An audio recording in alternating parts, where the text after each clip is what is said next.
Kaleshwaram commission ముందు కేసీఆర్ విచారణ ముగిసింది. దాదాపు 50 నిమిషాల పాటు విచారించారు జస్టిస్ పీసీ ఘోష్. ముందుగా కేసీఆర్ తో పాటు మరో 9 మందిని విచారణకు అనుమతించారు అధికారులు. అయితే కేసీఆర్ ఆరోగ్యం బాగా లేకపోవడంతో ఆయన ఒక్కడినే కమిషన్ విచారిస్తోంది. ఓపెన్ కోర్టు నుంచి మిగతా అందరినీ బయటకు పంపింది కమిషన్. అందరి ముందు విచారణకు కేసీఆర్ ఒప్పుకోలేదని తెలుస్తోంది. మేడిగడ్డ కుంగుబాటుపై కేసీఆర్ ను పలు ప్రశ్నలు అడిగారు జస్టిస్ పీసీ ఘోష్.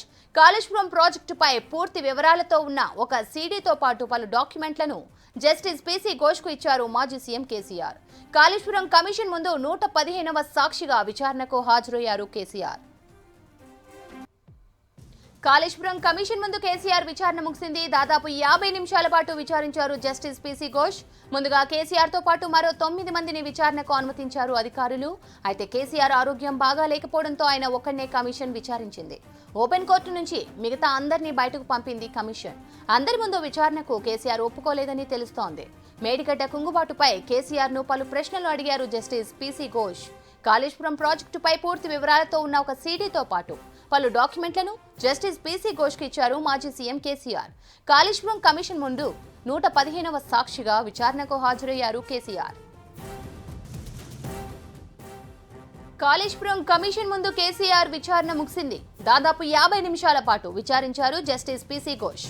ముందుగా కేసీఆర్ తో పాటు మరో 9 మందిని విచారణకు అనుమతించారు అధికారులు. అయితే కేసీఆర్ ఆరోగ్యం బాగా లేకపోవడంతో ఆయన ఒక్కడినే కమిషన్ విచారించింది. ఓపెన్ కోర్టు నుంచి మిగతా అందరినీ బయటకు పంపింది కమిషన్. అందరి ముందు విచారణకు కేసీఆర్ ఒప్పుకోలేదని తెలుస్తోంది. మేడిగడ్డ కుంగుబాటుపై కేసీఆర్ ను పలు ప్రశ్నలు అడిగారు జస్టిస్ పీసీ ఘోష్. కాళేశ్వరం ప్రాజెక్టుపై పూర్తి వివరాలతో ఉన్న ఒక సీడీతో పాటు పలు డాక్యుమెంట్లను జస్టిస్ పీసీ ఘోష్ కు ఇచ్చారు మాజీ సీఎం కేసీఆర్. కాళేశ్వరం కమిషన్ ముందు 115వ సాక్షిగా విచారణకు హాజరయ్యారు కేసీఆర్. కాళేశ్వరం కమిషన్ ముందు కేసీఆర్ విచారణ ముగిసింది. దాదాపు 50 నిమిషాల పాటు విచారించారు జస్టిస్ పీసీ ఘోష్. ముందుగా కేసీఆర్ తో పాటు మరో 9 మందిని విచారణకు అనుమతించారు అధికారులు. అయితే కేసీఆర్ ఆరోగ్యం బాగా లేకపోవడంతో ఆయన ఒక్కడినే కమిషన్ విచారిస్తోంది. ఓపెన్ కోర్టు నుంచి మిగతా అందరినీ బయటకు పంపింది కమిషన్. అందరి ముందు విచారణకు కేసీఆర్ ఒప్పుకోలేదని తెలుస్తోంది. మేడిగడ్డ కుంగుబాటుపై కేసీఆర్ ను పలు ప్రశ్నలు అడిగారు జస్టిస్ పీసీ ఘోష్. కాళేశ్వరం ప్రాజెక్టుపై పూర్తి వివరాలతో ఉన్న ఒక సీడీతో పాటు పలు డాక్యుమెంట్లను జస్టిస్ పీసీ ఘోష్ కు ఇచ్చారు మాజీ సీఎం కేసీఆర్. కాళేశ్వరం కమిషన్ ముందు 115వ సాక్షిగా విచారణకు హాజరయ్యారు కేసీఆర్.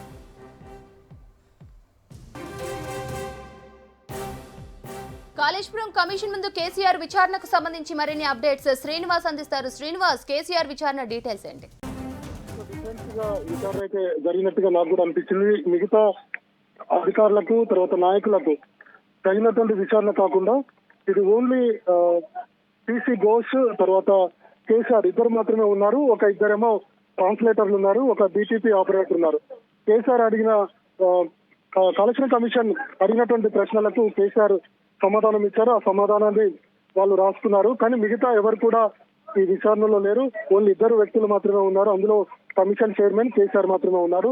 గతంలో అందరూ అంటే ఓపెన్ కోర్టులో లేదా బహిరంగ విచారణగా ఉండేది. ఇది మాత్రం ఈ రోజు జరిగినటువంటి విచారణ. ఇక విచారణలో దాదాపుగా 10 నుండి 15 ప్రశ్నలు వచ్చినట్టుగా అయితే తెలుస్తుంది. ఎందుకంటే కేసీఆర్ తో వచ్చిన వాళ్ళ నాయకులతో మాట్లాడినప్పుడు అది హరీష్ రావు కానీ లేదంటే ప్రశాంత్ రెడ్డి కానీ మిగతా కొంతమంది నాయకులు కేసీఆర్ బయటకు రాగానే వాళ్ళు కూడా బయటకు వచ్చారు. సో బయటకు వచ్చినటువంటి నాయకుల్ని ఎన్ని ప్రశ్నలు వేశారు, ఎట్లాంటి విషయాలను ఆరా తీశారు, కమిషన్ అయినటువంటి విషయాలను వాళ్ళని ఆరా తీసినప్పుడు 10 నుంచి 15 క్వశ్చన్లు అడిగినట్టుగా మాకు తెలిసిందన్నారు. ఎందుకంటే కేసీఆర్ ఏ సమాధానం చెప్పారు, తర్వాత కాళేశ్వరం కమిషన్ చైర్మన్ ఏమడిగారు అన్నటువంటి విషయాలు ఎవరికి తెలియదు. అందులో ఉన్నటువంటి వాళ్లకు మాత్రమే తెలుసు. కానీ ఎందుకంటే ఈ ప్రిపరేషన్ వెనుక ఎట్లాంటి ప్రశ్నలు అడుగుతారు ఏంటనేది గత కొన్ని రోజుల నుంచి బీఆర్ఎస్ ఉన్నటువంటి ముఖ్య నాయకులందరూ కూడా కేసీఆర్ ముఖ్య నాయకులు అంతా కూడా కసరత్తు చేశారు కాబట్టి వాళ్ళకి కొంత సమాచారం ఉండొచ్చు. అందులో భాగంగానే హరీష్ రావు కానీ ప్రశాంత్ రెడ్డి మిగతా నాయకులు ఎమ్మెల్యేలు వాళ్ళు బయటకు వచ్చినప్పుడు ఈ విషయాన్ని మీడియా అడిగింది. ఆ మీడియా అడిగినప్పుడు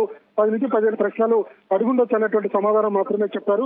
కొద్దిసేపటి క్రితమే కేసీఆర్ విచారణ తర్వాత బయటకు వచ్చారు. వచ్చిన తర్వాత బయటకు వెళ్ళేటువంటి క్రమంలో మీడియాకు అభివాదం చేశారు. కార్యకర్తలందరూ కూడా కేసీఆర్ కోసం వెయిట్ చేశారు. బీఆర్కే భవన్ నుంచి బయటికి రాగానే కార్యకర్తలందరూ కూడా ఆయన కోసం వెయిట్ చేస్తున్నారు. వాళ్ళందరికీ అభివాదం చేస్తూ డైరెక్ట్ గా ఫామ్ హౌస్ కి వెళ్తున్నారు అన్నటువంటి సమాచారం అయితే మనకుంది.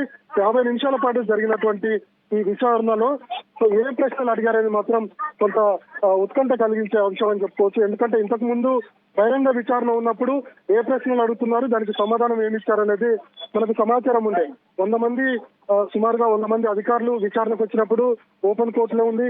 అట్లనే మొన్న ఈటల రాజేందర్, హరీష్ రావు వచ్చినప్పుడు కూడా ఓపెన్ కోర్టు ఉండే కాబట్టి మనకు అంత సమాచారం వచ్చింది. ఆయన ప్రశ్న అడిగినటువంటి సమాచారం, వాళ్ళు ఇచ్చినటువంటి ఆన్సర్ ఏంటి అనేది సమాచారం వచ్చింది. కానీ ఇప్పుడు మాత్రం కేసీఆర్ మాత్రమే, అట్లనే కాళేశ్వరం కమిషన్ ఇద్దరు మాత్రమే ఉన్నారు కాబట్టి ఏ విషయాలు అడిగారు ఏంటి అనేది బయటకైతే విషయాలు అయితే రాలేదు. అయితే కొంత నాకు అనారోగ్యంగా ఉంది, కొంత జలుబు చేసింది. నేను మీతో మాట్లాడినప్పుడు ఆ విషయాలు మీ దాకా చేరవు, ఎక్కువ మంది ఉంటే సో కొంత సౌండ్ డిస్టర్బెన్స్ ఉండేటువంటి అవకాశం ఉంది. కాబట్టి నేను సింగిల్ గానే మీకు సమాధానం ఇస్తామని కేసీఆర్ చెప్పినట్టుగా మనకు సమాచారం ఉంది. అందులో దానికి కమిషన్ కూడా ఒప్పుకున్నట్టుగా తెలిసింది. అందులో భాగంగానే ఇద్దరు మాత్రమే కూర్చొని ఉన్నారు 1 to 1. సో దానికి ఆయన అడిగినటువంటి ప్రశ్నలకు సమాధానం ఇచ్చారు. మొత్తానికి 115వ సాక్షిగా 115వ వ్యక్తిగా కేసీఆర్ అయితే సమాధానం ఇచ్చారు. మరి కాళేశ్వరం కమిషన్ ఇక రిపోర్టు రెడీ చేయాల్సింది. వచ్చే నెల 31 వరకు కూడా గడువు ఉంది కాబట్టి ఈ లోపు ఈ 100 మంది పైగా అధికారులు, తర్వాత కేసీఆర్, హరీష్ రావు కావచ్చు, తర్వాత ఈటల రాజేందర్ కావచ్చు, వీళ్ళకి సంబంధించినటువంటి మొత్తం విచారణ అంతా కూడా దానికి సంబంధించిన చెప్పినటువంటి ప్రశ్నలు, సమాధానాలు వీటన్నిటిని కూడా సిద్ధం చేసి త్వరలోనే రాష్ట్ర ప్రభుత్వానికి రిపోర్ట్ ఇచ్చేటువంటి అవకాశం ఉంది. సో అనుకున్నట్టుగానే బీఆర్ఎస్ ఉదయం నుంచి కూడా పెద్ద ఇక్కడ హైప్ క్రియేట్ చేయాలనుకున్నది, బల ప్రదర్శన చేయాలనుకున్నది బీఆర్ఎస్. సో దానికి అనుగుణంగానే పెద్ద ఎత్తున పార్టీ క్యాడర్ తరలి వచ్చింది. చాలా మంది నాయకులు కూడా బీఆర్కే భవన్ వరకు వచ్చారు. బీఆర్ఎస్ ఆఫీస్ నుంచి తర్వాత హైదరాబాద్ చుట్టుపక్కల ఉన్నటువంటి నాయకులు, ఎమ్మెల్యేలు, ప్రజాప్రతినిధులు వీళ్ళందరూ కూడా బీఆర్కే భవన్ కు చేరుకున్నారు. కేటీఆర్ కూడా దాదాపుగా కేసీఆర్ వచ్చేటువంటి సమయంలోనే బీఆర్కే భవన్ కు చేరుకున్నారు. కేసీఆర్ తో పాటు హరీష్ రావు ఉన్నారు. మిగతా 9 మంది ఎవరైతే అటెండ్ కావాలనుకున్నారో సో వాళ్ళు కూడా లోపలికి వెళ్ళారు. కానీ కమిషన్ ముందు అటెండ్ కాలేదు. కేసీఆర్, కమిషన్ మాత్రమే, అంటే చైర్మన్ మాత్రమే, ఇద్దరు మాత్రమే ఉన్నారు. సో క్యాడర్ పెద్ద ఎత్తున వచ్చింది. కొంత ట్రాఫిక్ జామ్ అయింది, కొంత ఇబ్బంది అయింది. పోలీసులు పెద్ద ఎత్తున బందోబస్తు ఏర్పాటు చేశారు. సో వచ్చినటువంటి కార్యకర్తలు ఎవరిని కూడా, నాయకులను కూడా లోపలికి అనుమతించలేదు. ఎవరికైతే అనుమతి ఉందో 9 మందికి వాళ్ళని మాత్రమే లోపలికి అనుమతించారు. సో మొత్తానికి అయితే విచారణ ముగిసింది. విచారణ ముగిసిన తర్వాత రిపోర్ట్ లో ఏముంటుంది ఏందనేది ఇప్పుడు చర్చగా మారుతుంది రాజకీయ వర్గాల్లో. ఎందుకంటే కాళేశ్వరం ప్రాజెక్ట్ లో అవినీతి జరిగింది, అక్రమాలు జరిగాయి. మేడిగడ్డ పిల్లర్ కుంగడం కనుక ఖచ్చితంగా కొంత లోటుపాట్లు ఉన్నాయి. సో పూర్తి స్థాయిలో ఈ ప్రాజెక్టు నిర్మాణం జరగలేదనేది కాంగ్రెస్ పార్టీ మొదటి నుంచి ఆరోపిస్తుంది. కాంగ్రెస్ ప్రభుత్వం వచ్చిన తర్వాత ఈ కాళేశ్వరం కమిషన్ ను 2024 మార్చిలో ఏర్పాటు చేశారు. అంతకుముందు విద్యుత్ కమిషన్ కూడా ఏర్పాటు చేశారనేది కాంగ్రెస్ పార్టీ మొదటి నుంచి ఆరోపిస్తుంది. కాంగ్రెస్ ప్రభుత్వం వచ్చిన తర్వాత ఈ కాళేశ్వరం కమిషన్ ను 2024 మార్చిలో ఏర్పాటు చేశారు. అంతకుముందు విద్యుత్ కమిషన్ కూడా ఏర్పాటు చేశారు. విద్యుత్ కమిషన్ ముందుకు కేసీఆర్ వెళ్ళలేదు, కేవలం లెటర్ మాత్రమే రాశారు. ఆ లేఖతోటే ఆ కమిషన్ ముందుకు కేసీఆర్ వెళ్ళినట్టుగా మనం అర్థం చేసుకోవచ్చు. కానీ ఈసారి మాత్రమే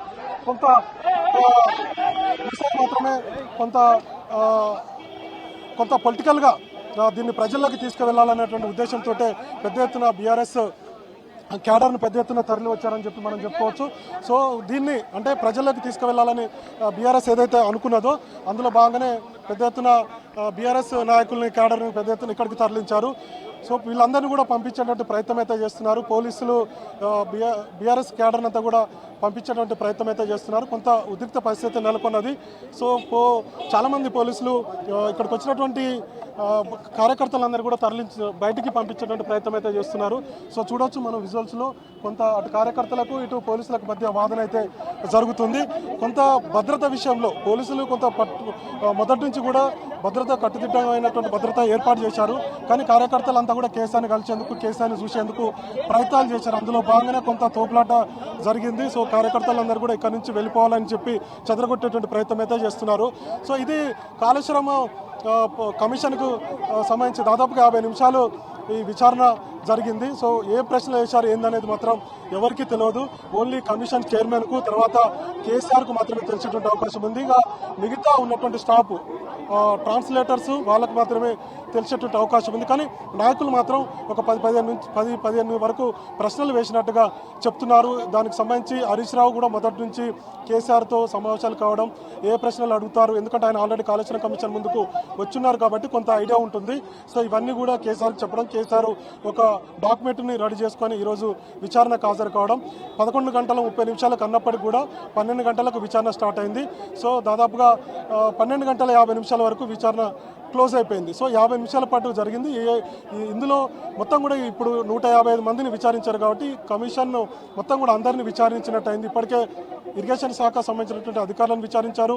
సో దీంట్లో అప్పుడు పనిచేసినటువంటి అధికారులను విచారించారు. మొత్తం కూడా ఇప్పుడు ముగ్గురు ముఖ్యమైనటువంటి నాయకులు ఈటల రాజేందర్, హరీష్ రావు, కేసీఆర్ వీళ్ళని కూడా విచారణ పూర్తయింది కాబట్టి ఇక కాళేశ్వరం కమిషన్కి సంబంధించి విచారణ అంతా కూడా క్లోజ్ అయినట్టుగా మనం చెప్పుకోవచ్చు.